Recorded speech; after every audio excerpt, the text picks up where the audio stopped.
এই পৃথিবী থাকার জায়গা নয়। কিয়ামতের সময় আল্লাহ তাআলা মালাকুল মাউতকে বলবেন, সবার রূহ কবজ করে ফেলো, সবার, কেউ থাকবে না, সবার রূহ কবজ হয়ে যাবে। আল্লাহ মালাকুল মাউতকে বলবেন, মালাকুল মাউত কি অবস্থা? বলবে সব শেষ। মাইয়াব্বা, কে বাকি?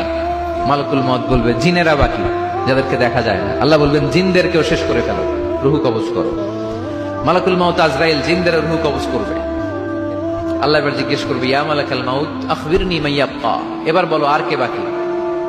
মালাকুল মাউত বলবে, আল্লাহ মানুষগুলো সব শেষ, জিনগুলাও শেষ, এবার বাকি ইবলিশ শয়তান, ইবলিশরেও শেষ করো, ইবলিশও শেষ।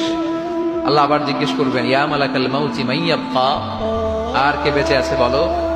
মালাকুল মাউত বলবে, আল্লাহ আপনার কথা অনুযায়ী পৃথিবীর সব মানুষের রূহ কবজ করলাম, সব জিনদের রূহ কবজ করলাম, ইবলিসের রূহ কবজ করলাম, এখন আছে শুধু ফেরেশতারা।